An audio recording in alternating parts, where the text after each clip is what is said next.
¿Estás pasando por un río de dificultades que no te están dejando llegar a la tierra de la oportunidad?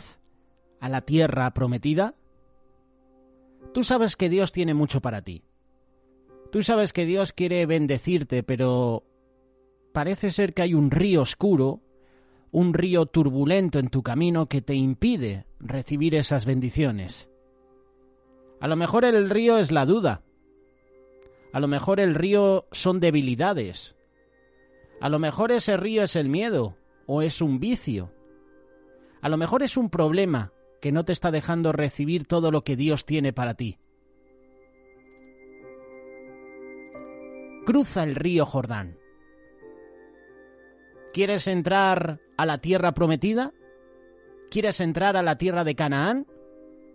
Cruza el río Jordán. Era el punto crucial con respecto a la fe de los israelitas.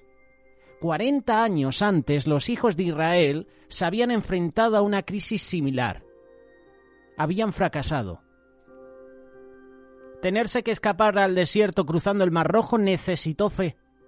Pero tener que invadir la tierra de Canaán, cruzar el río Jordán, tomó mucho más fe, porque una vez que cruzaran el Jordán, ya no habría posibilidad de escapar. Una vez en la tierra, ellos se enfrentarían al enemigo con sus ejércitos, sus carros de guerra, sus ciudades fortificadas. Pero la nación toma el paso de total confianza en Dios. Nosotros nos enfrentamos a situaciones similares en nuestras propias vidas. Muchas veces en esos momentos de crisis, cuando no sabemos a dónde más recurrir, es cuando Dios demuestra su poder más drásticamente. Cada día que vivimos nos lleva a un lugar a donde no habíamos ido antes. Hay nuevas decisiones que tomar, nuevas direcciones a seguir, miedos que conquistar. Y generalmente las soluciones son cualquier cosa menos soluciones obvias. Cuando estamos dispuestos a creer en la palabra de Dios, Él dirige nuestro camino. A veces Él quiere que nosotros tomemos el primer paso antes de que Él haga nada. Nosotros tenemos la promesa de que Dios siempre nos guiará y nos va a proteger. No estamos en las manos del destino. Estamos en las manos de Dios. Bienvenidos a este espacio Aprendiendo de. Hoy cruzaremos el Jordán. Cruzaremos esos ríos que nos impiden llegar a la tierra prometida. Hoy mencionaremos por encima el personaje de Josué. De hecho, es Josué quien entra a la tierra prometida. Es Josué el que dirige al pueblo a cruzar ese Jordán. Es la referencia bíblica que os vamos a mencionar en este día.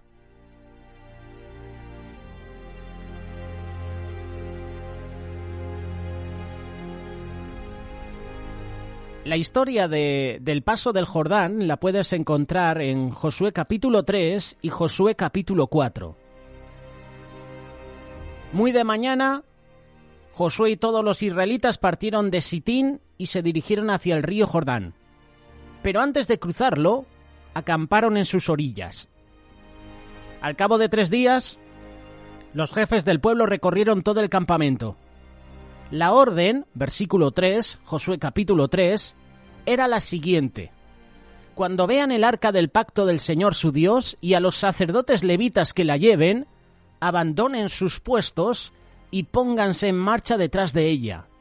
Así sabrán por dónde ir, pues nunca antes han pasado por ese camino. Deberán, sin embargo, mantener como 1 kilómetro de distancia entre ustedes y el arca. No se acerquen a ella. Versículo 5. Josué le ordenó al pueblo: purifíquense porque mañana el Señor va a realizar grandes prodigios entre ustedes. Y a los sacerdotes les dijo: carguen el arca del pacto y pónganse al frente del pueblo. Los sacerdotes obedecieron y se pusieron al frente del pueblo.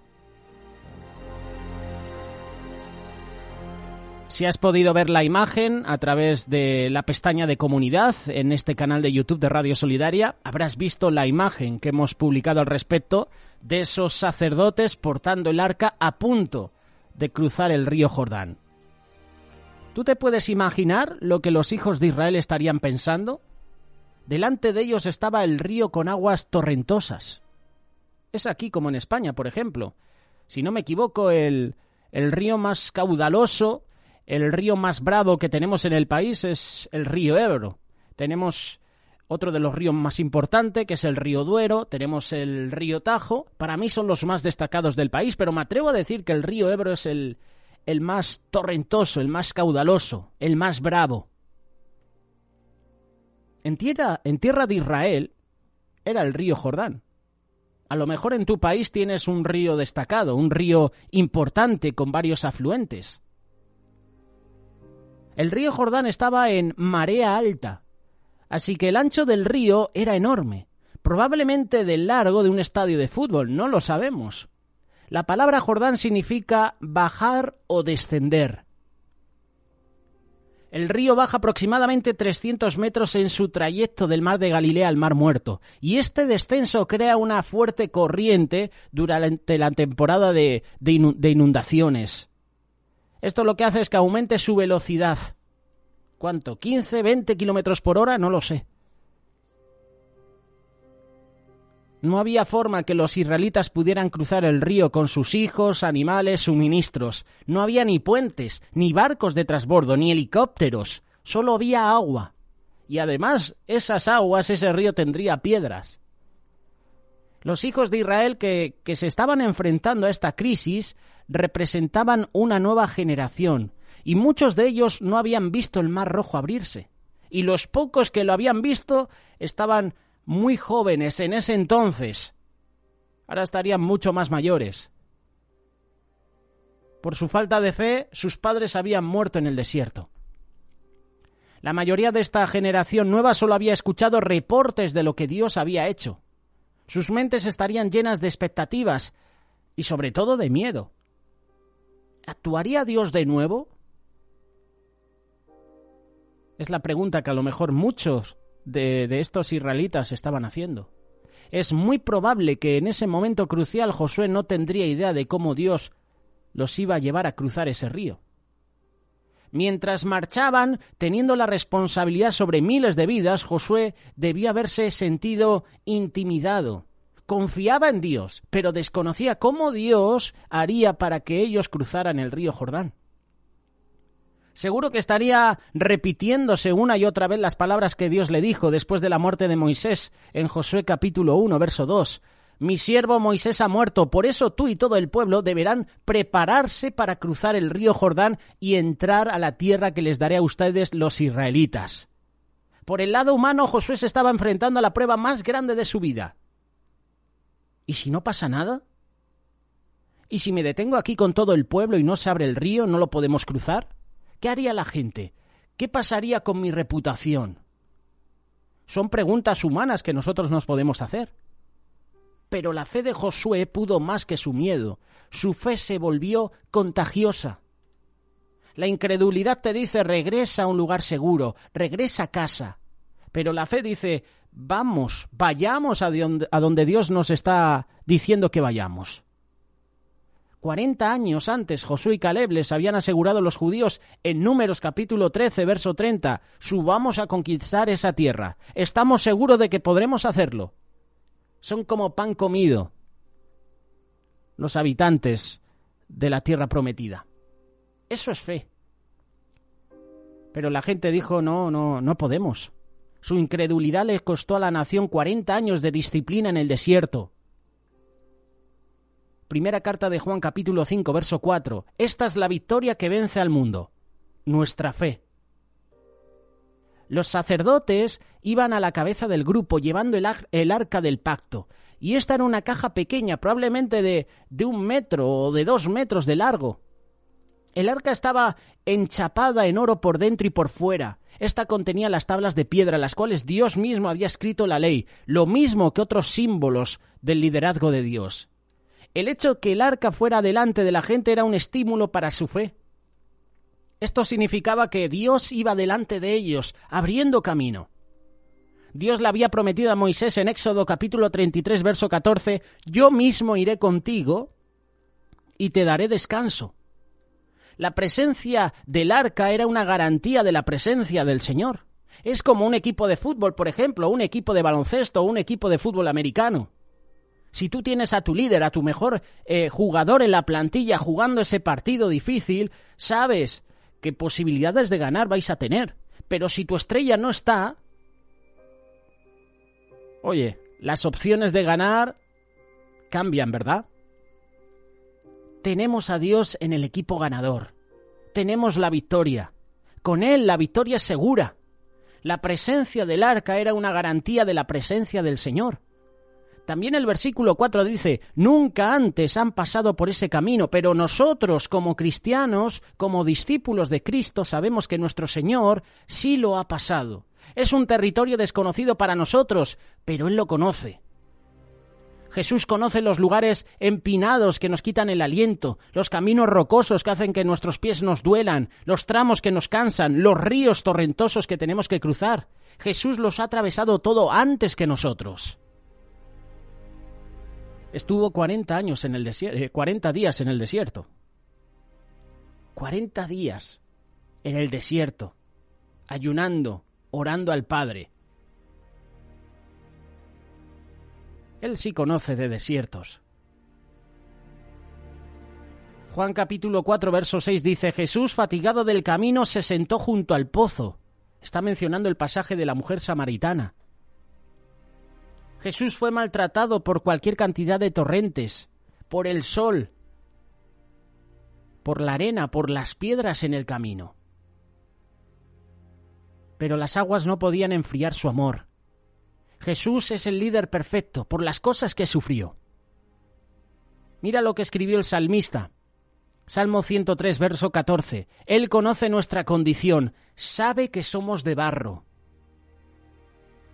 Piensa en eso cuando estés tentado a cuestionar la bondad con la que Dios te está guiando. Él recuerda todo el tiempo que eres de barro y nunca te hará tomar ni un solo paso que tus pies no puedan soportar. No importa si piensas que no puedes dar otro paso más, Jesús te va a fortalecer para que puedas darlo. Jesús está contigo. Él no te abandona. Josué en el versículo 5, como hemos leído, le ordenó al pueblo, purifíquense porque mañana el Señor va a realizar grandes prodigios entre ustedes. Esta era una orden y una promesa a la vez. El cumplimiento de la promesa dependía de la obediencia a esa orden. Algunas de las promesas de Dios son incondicionales y todo lo que tenemos que hacer es creer. Y luego hay otras promesas que requieren que cumplamos con ciertas condiciones. Cuando cumplimos estas condiciones, no nos estamos ganando la bendición de Dios, más bien nos estamos asegurando que nuestros corazones están listos para recibir la bendición de Dios. Éxodo capítulo 19. Aquí podemos ver la experiencia de Israel en el monte Sinaí. Esa es la pauta a seguir. Purifíquense. Significa que todos debían bañarse, cambiarse de ropa. En la palabra de Dios, las imágenes de lavarse el cuerpo y de cambiarse de ropa simbolizan un nuevo comienzo con el Señor. Como el pecado es un retrato de deshonra, Dios tiene que limpiarnos antes de que podamos realmente seguirlo. En el Salmo 51, verso 7, David dice, Señor, purifícame con hisopo y quedaré limpio. Lávame y quedaré más blanco que la nieve. Después de que David confesara su pecado, él se baña, él se cambia de ropa, él adora al Señor. Cuando Jacob tiene su nuevo comienzo con Dios, regresa a Betel, él y su familia, ¿qué hacen? Se lavan y se cambian de ropa, al igual que en el Antiguo Testamento. Estas imágenes también las vemos a través del Nuevo Testamento. La promesa era que el Señor haría maravillas entre ellos, de la misma forma como Él había abierto el Mar Rojo para librar a Israel de Egipto, de la misma forma Él iba a abrir el río Jordán y los llevaría a la tierra prometida. Dios cumple sus promesas. Él es el Dios de los milagros. Ese solo sería el comienzo de los milagros, porque el Señor iría con ellos a la tierra prometida, derrotaría a sus enemigos, habilitaría a las tribus de Israel a reclamar su herencia. Salmo 77, verso 13. Santos, oh Dios, son tus caminos. ¿Qué Dios hay tan excelso como nuestro Dios? Daniel capítulo 4, verso 3 confirma lo siguiente, cuán grandes son tus señales. Continuando con el pasaje, Josué capítulo 3, verso 7. El Señor le dijo a Josué: «Este día comenzaré a engrandecerte ante el pueblo de Israel. Así sabrán que estoy contigo como estuve con Moisés. Dale las siguientes órdenes a los sacerdotes que lleven el arca del pacto. Cuando lleguen a la orilla del Jordán, deténganse». ¿Qué podemos entender con estos dos versículos? Dios le estaba recordando a Josué que, aunque cuando Moisés estuviera muerto, el Dios de Moisés todavía estaba vivo. Nada había cambiado, nada se había perdido, nada de Dios muere cuando el hombre o la mujer de Dios muere. Josué es magnificado ante Israel el día en el que él cruza el Jordán. Y lo mismo fue cuando uno mayor que Josué, nuestro Señor Jesús, fue bautizado en ese mismo Jordán cuando Dios dice, Mateo capítulo 3, verso 17, «Este es mi Hijo amado, estoy muy complacido en él». Fortalecido por el Espíritu, Jesús comienza su ministerio público en aquel momento. Cuando Moisés guía a la nación a través del Mar Rojo, este milagro lo engrandece ante la gente. Ellos reconocen que Moisés era efectivamente el siervo del Señor. Dios haría lo mismo con Josué en el Jordán, y al hacerlo Dios le recordaría al pueblo que él estaba con Josué de la misma forma como lo había estado con Moisés. Ambos, Moisés y Josué, habían recibido su autoridad de parte del Señor. Los milagros le dan importancia ante la gente. Se requiere autoridad, importancia para poder ejercer un liderazgo de estas características. Pero la gente necesitaba un estímulo. La falta de estímulo hoy en día es casi una epidemia. Para ilustrar este punto, ¿cuándo fue la última vez que alentaste a alguien? Nadie es más como Cristo que cuando él o ella está lleno de compasión por aquellos que están caídos o necesitados, olvidados, descorazonados. ¿Cuántas veces has dado una palabra de ánimo, de aliento a alguna persona? Si tú lees estos versículos, del 9 al 13, Josué capítulo 3, te darás cuenta que faltaba estímulo. ¿Cuán es esencial? ¿Qué importante es? ¿Qué necesidad tenemos de ser personas que alientan? ¿Cuán esencial es nuestro compromiso de ser alentadores? ¿Sabes de alguien que necesita ánimo? ¿Conoces a alguien que necesita que le des una palabra que le levante? Ya sea un estudiante que va a la universidad, ya sea un misionero que se va a otro país, ya sea una pareja joven que se está enfrentando a un dilema, ya sea una divorciada luchando por recuperar su autoaceptación, ya sea un siervo o una sierva de Dios olvidada mientras trabaja en un ministerio humilde, difícil, una viuda que necesita de tu compañía, alguien que trató de hacer algo nuevo y fracasó. Seguramente conoces personas así. Aliéntalos, estimúlales, anímales, dale una palabra de bendición para su vida. Obviamente, si necesita exhortación, hazlo, pero con amor. Estamos llamados a restaurar vidas. Estamos llamados a levantar al caído, sostener a esa persona que está débil. Qué importante es esto. No solo hay que levantar al caído, hay que sostenerlo también. Versículo 9, Josué capítulo 3. Entonces Josué les dijo a los israelitas: acérquense y escuchen lo que Dios el Señor tiene que decirles. Ahora sabrán que el Dios viviente está en medio de ustedes y que de seguro expulsará a los cananeos, a los heveos, a los hititas, a los fereceos, a los gergeseos, a los amorreos, a los jebuseos. El arca del pacto que pertenece al soberano de toda la tierra cruzará el Jordán al frente de ustedes.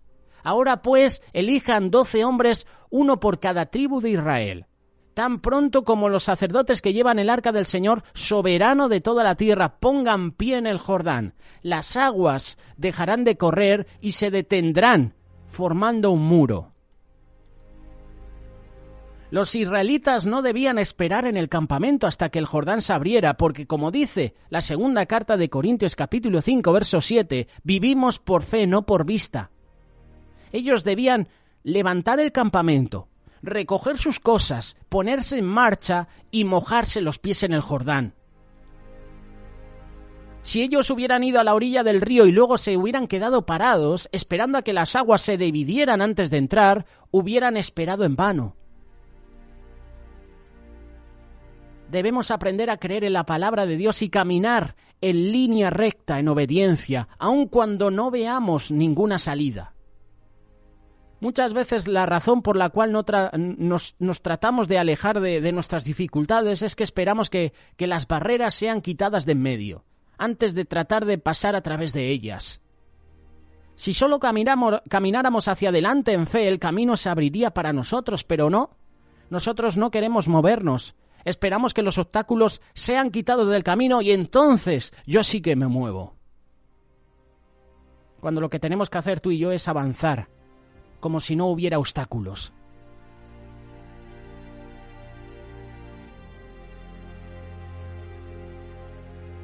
Cuando una simple comida es compartida, como hace la ONG Remar, y como hacen muchas ONGs que comparten alimentos que dan a los más necesitados, cuando una simple comida es compartida, miles se alimentan.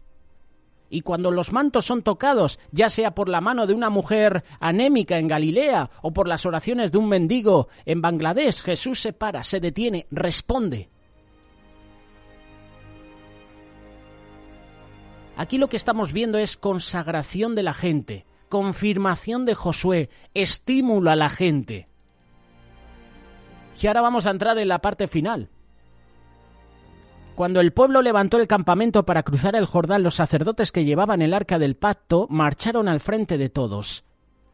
Versículo 15, Josué capítulo 3. Las aguas del Jordán se desbordan en el tiempo de la cosecha. Y a pesar de eso, tan pronto como los pies de los sacerdotes que portaban el arca tocaron las aguas, éstas dejaron de fluir y formaron un muro que se veía a la distancia, más o menos a la altura del pueblo de Adán, junto a la fortaleza de Saretán. A la vez dejaron de correr las aguas que fluían en el mar de Arabá, es decir, el mar muerto, así el pueblo pudo cruzar hasta quedar frente a Jericó. Los sacerdotes que portaban el arca del pacto del Señor permanecieron de pie en terreno seco, en medio del Jordán, mientras todo el pueblo de Israel terminaba de cruzar el río por el cauce totalmente seco. Hay que admirar, entre comillas, a estos levitas valientes, a estos sacerdotes. Ellos cargan el arca del pacto hasta el agua misma. El agua no se iba a dividir hasta que ellos no pusieran su pie en ella. Eso es lo que Dios ha prometido. Estos sacerdotes tenían fe. Dios honra la fe. La fe que ve la promesa de Dios, que se enfoca en ella solamente. Y yo me imagino lo que los espectadores de hoy en día dirían observando a estos hombres de Dios caminando hacia el río diciendo: madre mía, qué locos están. Tú puedes andar sobre un río normal, ¿verdad? Y luego puedes nadar. Empiezas a caminar, siempre lo hacemos, ¿verdad? Cuando estamos en el mar, empezamos a andar, y ya vemos cómo el agua va subiendo. Primero por las rodillas, luego sobrepasando la cintura, luego el agua a lo mejor nos llega al cuello. Pero es que aquí estos sacerdotes estaban además portando el arca. Muchos dirían: bah, el arca va a ser arrasada por las aguas. Sin embargo, los sacerdotes permanecen de pie en terreno seco. Nuestra fe ayuda a Dios a llevar a cabo sus planes. Estate dispuesto a ir en ayuda del Señor. El arca del pacto estaba equipada con varas para que los sacerdotes pudieran cargarla sobre sus hombros. Así que hasta el arca de Dios no se movía sola. Había que cargarla. Cuando Dios es el arquitecto, hombres y mujeres son los trabajadores, son los albañiles. La fe apoya a Dios, la fe puede cerrar las bocas de leones, apagar hasta el fuego más destructivo. La fe honra a Dios y Dios honra la fe. Marcos capítulo 9, versículo 24. Para el que cree, todo es posible. Así que las aguas dejan de fluir y forman un muro. En un solo versículo se puede ver reflejada esta hazaña, este milagro. Los sacerdotes paran en medio del río sosteniendo el arca mientras que 2 millones de personas pasan. Hasta que toda la nación hubo cruzado el Jordán en esta tierra seca. Lo imposible se hizo posible porque nuestro Dios es el Dios de lo imposible. La cosa no termina aquí. Cuando todo el pueblo terminó de cruzar el río Jordán, el Señor le dijo a Josué: elijan a un hombre de cada una de las 12 tribus de Israel y ordénenles que tomen 12 piedras del cauce, exactamente del lugar donde los sacerdotes permanecieron de pie. Díganles que las coloquen en el lugar donde hoy pasarán la noche. Entonces Josué reunió a los 12 hombres que habían escogido de las 12 tribus y les dijo: vayan al centro del cauce del río, hasta donde está el arca del Señor su Dios, y cada uno cargue al hombro una piedra. Serán 12 piedras, una por cada tribu de Israel, y servirá como señal entre ustedes. En el futuro, cuando sus hijos les pregunten por qué están estas piedras aquí, versículo 7, ustedes les responderán: el día en el que el arca del pacto del Señor cruzó el Jordán, las aguas del río se dividieron frente a ella. Los israelitas hicieron lo que Josué les ordenó según las instrucciones del Señor. Tomaron las piedras del cauce del Jordán conforme al número de las tribus, las llevaron hasta el campamento y las colocaron allí. ¿De qué tratan estos versículos? ¿Qué enseñanza puedo sacar de estas piedras? ¿Qué mensaje puedo sacar para mí de lo que acabamos de leer? La fe requiere que miremos hacia adelante, pero también que miremos hacia atrás. Y tú dirás: ¿cómo? ¿Enfocarme en el pasado?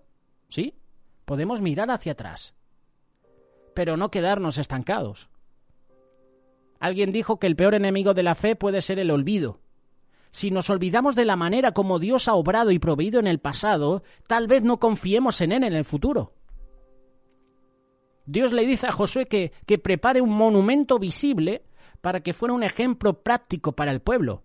Él sabe que tenemos lapsos de memoria, que nos falla la fe muchas veces. Así que generalmente actúa para recordarnos cuando necesitamos cambiar o recordarnos cómo hemos sido cambiados.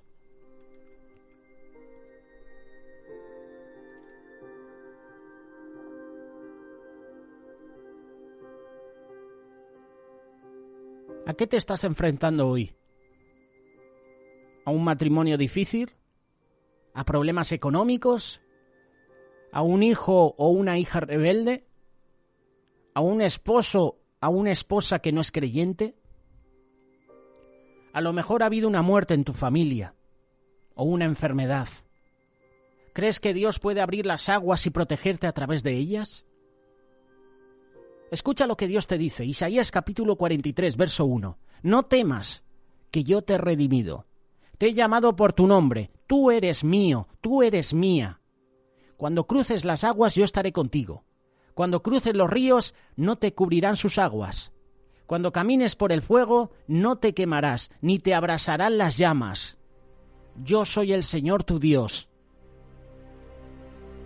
Puedes mirar hacia atrás en tu vida y recordar con exactitud los momentos en que Dios hizo algo extraordinario en tu vida, o a lo mejor hizo algo para protegerte. ¿Lo recuerdas? O quizás algo improbable que tú sabes que no fue una conciencia, algo que te hizo que cambiaras tu impresión de Dios. Nosotros, como los israelitas, podemos recordar esos momentos como si fueran piedras conmemorativas. No solo nos recordarán que Dios ha estado con nosotros todo el tiempo, sino también podemos decirle a otros acerca de nuestras experiencias para que ellos también puedan conocer el poder de Dios. Dios le enseña a los hijos de Israel muchas verdades importantes durante su viaje de Egipto a Canaán, pero ninguna es más importante que las lecciones de las piedras conmemorativas. El pueblo se tomó esta lección en serio. Cuando los hijos de Israel cruzaron el Mar Rojo 40 años antes, ellos dejaron la tierra de la esclavitud. Ahora, lo que cruzaban el Jordán, ellos estaban entrando a la tierra que prometía ser una tierra de libertad. Sin embargo, para poder gozar de esa libertad, ellos tenían que vivir de acuerdo a las condiciones que Dios les había puesto. No debían de olvidarse de los 10 mandamientos que Él les había dado en el monte Sinaí. Debían obedecerlos. Cada hombre tenía que coger una roca del medio del Jordán, llevarla al costado del río donde los israelitas estaban ahora acampados en la tierra de Canaán. Sin importar cuáles eran los sentimientos o los miedos de estos hombres, ellos obedecen. Además, Josué, capítulo 4, verso 9, Josué colocó 12 piedras en el cauce del río donde se detuvieron los sacerdotes que llevaban el arca del pacto. Esas piedras siguen allí hasta el día de hoy. Seguramente el pueblo se estaría preguntando qué es lo que está haciendo Josué. ¿Para qué poner rocas en medio del río? ¿Quién las va a ver? Solo Dios podía ver esas 12 piedras amontonadas juntas. Uno de los montones de piedra estaría cubierto por las aguas del río y el otro montón estaría expuesto al aire libre para que todos lo vieran. ¿Has pasado recientemente por alguna experiencia del poder del amor de Dios? Tal vez te ayudaría si escribieras esa fecha al lado de este versículo en la Biblia, para que no se te olvide de lo que Dios ha hecho. Que escribieras una palabra en un cuaderno, en una hoja, como recordatorio, para que no te olvides. Esa nota sería como las piedras amontonadas en el río. Nadie las puede ver, solo Dios. Solo tú. Es un recordatorio privado. Pero no te olvides del otro montón. El otro montón que no es privado. El otro montón lo ve la gente, es decir, que las otras personas pueden ver tu testimonio. Y a través de tu testimonio muchos se pueden convertir. Versículo 6, lo acabamos de leer. En el futuro, cuando sus hijos les pregunten, ¿por qué están estas piedras aquí? Entonces tú darás testimonio de lo que Dios hizo en tu vida.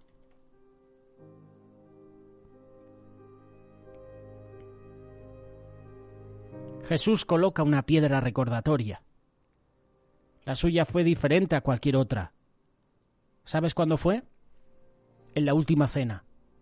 Jesús les explicó a sus discípulos el significado de su muerte y de su resurrección. Era un recordatorio que nosotros hoy en día hacemos en las iglesias. La Santa Cena. Tomar el pan y el vino. Es un recordatorio. Cada vez que participamos del pan y del vino, recordamos el amor, la fidelidad de Cristo.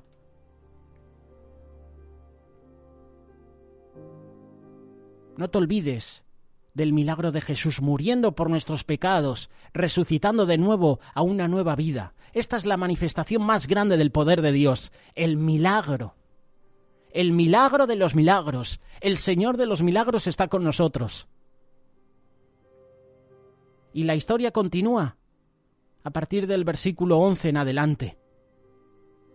Los israelitas debían dar testimonio de Dios en todo el mundo. El Dios que puede abrir el río es el Dios que todo el mundo debe de adorar, respetar, honrar, amar, obedecer. Él es poderoso.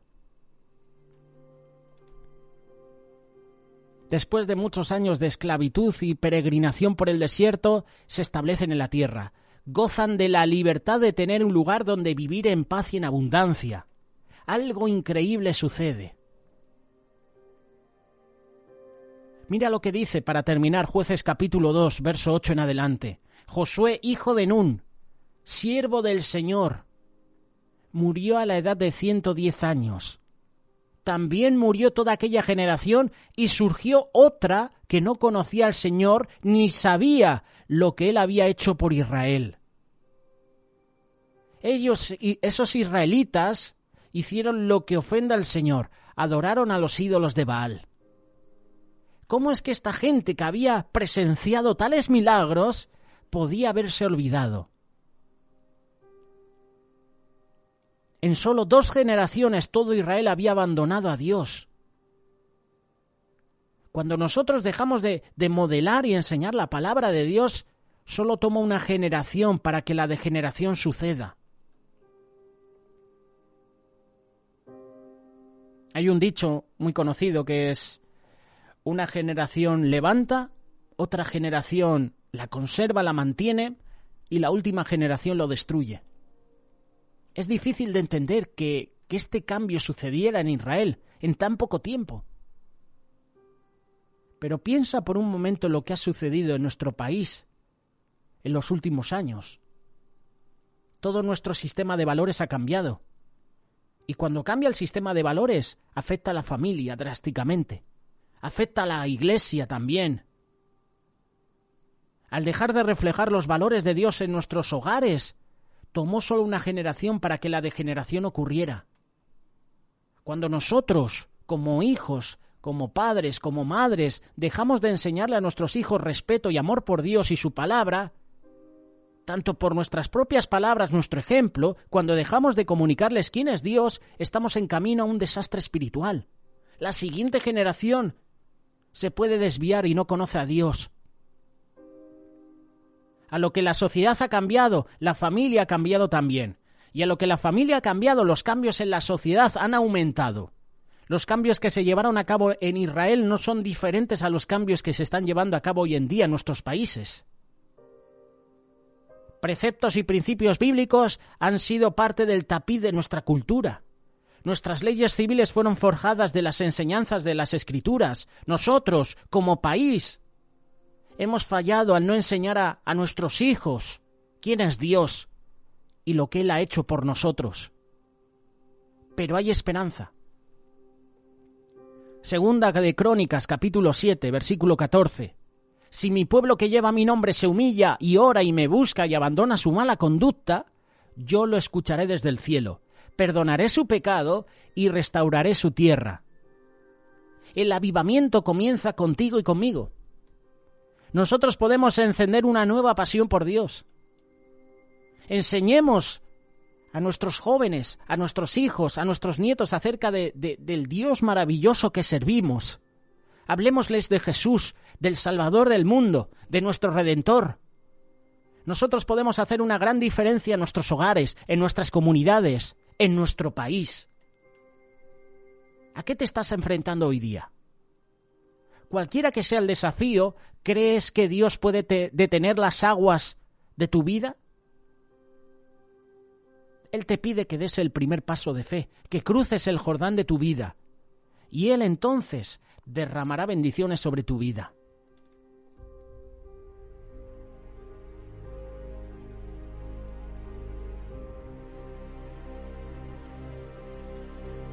Dios quiere que cruces el Jordán de tu vida. Pero tenemos que poner en acción nuestra fe. Hasta que no pongamos los pies dentro del agua, no veremos los milagros de Dios. Como te he dicho hace un ratito, esperamos a que Dios mueva las cosas y entonces nosotros actuamos, entonces nosotros nos ponemos manos a la obra. No, muévete tú, pon en acción tu fe. Déjanos tus comentarios sobre este pasaje que acabamos de leer. Hoy mencionando a Josué,